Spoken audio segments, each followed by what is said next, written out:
ද්‍රෝණයක් කියලා කියන්නේ බුදුරජාණන් වහන්සේගේ සම්බුදු සිරුරේ සම්පූර්ණයෙන්ම තිබ්බේ ද්‍රෝණ 8යි. 8න් එක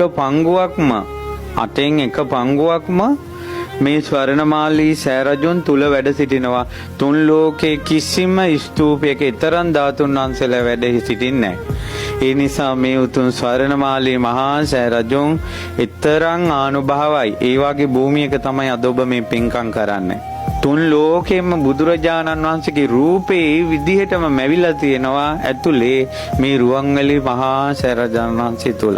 ඇස්පිය හෙලන්නේ නැති මොහොත පමණයි, තොල්පොට සංගල සොලවන්නේ නැති මොහොත පමණයි, හුස්ම ගන්න නැති පමණයි. එපමණකින් බුදුරජාණන් වහන්සේ පිරිනුවම් පාලා අර රූපේ ඒ විදිහටම රුවන්වැලි මහා සෑය ඇතුලේ තිබෙනවා. ඒ නිසා තමයි අසද්දෘස මේ බුදුරජාණන් වහන්සේ මුණ ගැහෙනවා වගේ එන්න සුදුසු තැන. ලංකාවේ මිනිස්සු බුදුරජාණන් වහන්සේ මුණ ගැහෙන්න එනවා නම් එන්න ඕන සුදුසු තැන තමයි ස්වර්ණමාලී මහා සෑරජාණන් වහන්සේ.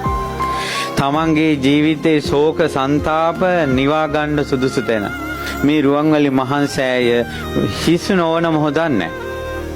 අපි රෑ 10ට ගේට්ටුව වැහුවට ඒ ගේට්ටු මිනිසුන්ට වැහුණට දෙවියන්ට බඹුන්ට නාගයන්ට යකුන් රකුසන් ආදී කිසි කෙනෙකුට ඒක වැහෙන්නේ නැහැ.